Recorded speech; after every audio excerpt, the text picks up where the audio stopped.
In the United States, property law recognizes a concept called allodial land ownership.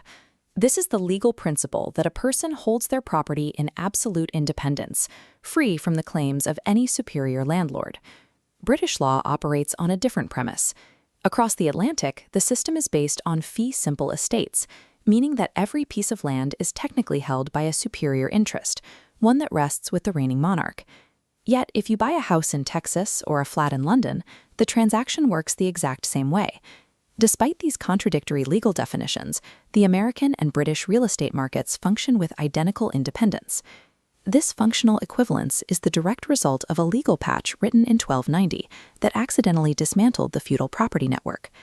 To understand how we arrived at modern absolute ownership, we have to stop treating property as a physical object and look at how a medieval hierarchy was flattened into a market. Following the Norman conquest of 1066, land in England was not owned in the modern sense. It was held conditionally. A plot of land was the physical anchor for a bond of reciprocal military and economic service. This system was called tenure. It was a hierarchical web of obligations rather than a piece of territory. The sovereign granted land in exchange for a specific flow of incidents, mandatory taxes like wardships of minor heirs, fines for marriage, and escheats, which returned the land to the lord if a tenant committed a felony. Tenure was a top-down revenue extraction architecture, disguised as a system of personal loyalty. We can map this network starting at the top. The crown sits as the paramount node, connecting downward via land grants to a secondary tier, the tenants-in-chief. These barons delegated their land to a lower tier of men, or middle lords.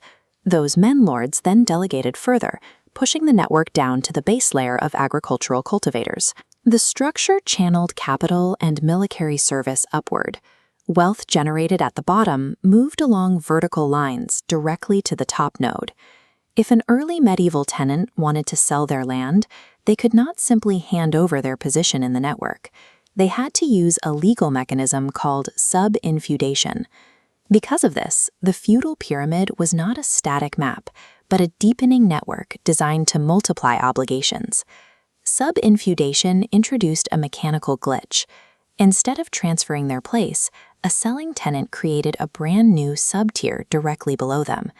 This hijacked the upward flow of incidents, redirecting them to the mise lord instead of the paramount lord. For the crown, the damage was catastrophic. Thousands of knights' fees splintered, diluting the national fiscal base and making royal musters nearly impossible to coordinate. Legal chaos followed. Lords fought over contested wardships and marriage rights that were now trapped in these dense middle layers. Subinfeudation was an unintended exploit. It starved the central authority of capital by fracturing the property network into microscopic fiefdoms. By 1290, the capital drain reached a critical threshold. King Edward I required an urgent legislative intervention to stabilize the hierarchy. Parliament passed a statute known as Quia Emptores Terrarum. The statute's core provision was a prohibition on the creation of any new mesne tenures.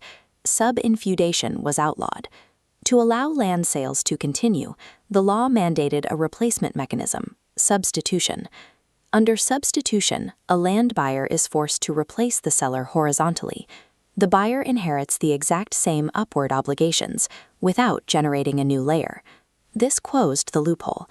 It preserved the direct flow of financial incidents, protecting the wealth of paramount lords.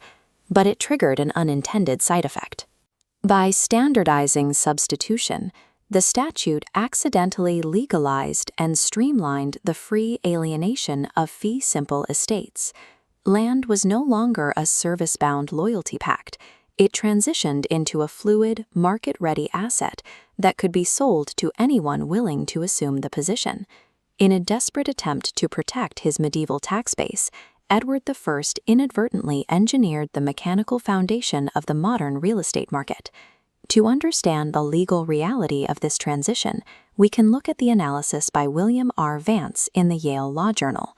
Vance examines the mindset of early lawyers. He notes that the medieval mind falsely objectified tenure as a physical reality.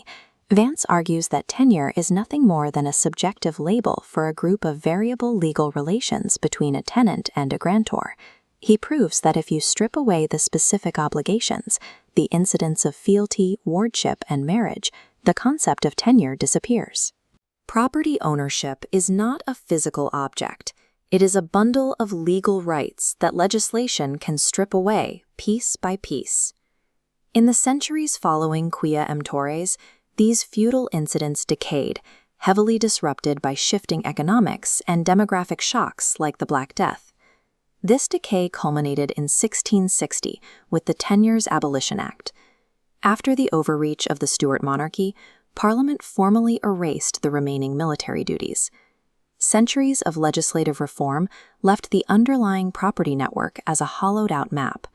With the incidents gone, the nodes are left isolated and independent. This brings us back to the United States. Following the Revolution, early American states abolished all feudal tenures, declaring land allodial, independent of any sovereign lord. In Britain, the fee simple system kept the technical framework of tenure on the books, but it was hollowed out by the removal of the incidents that once gave it power.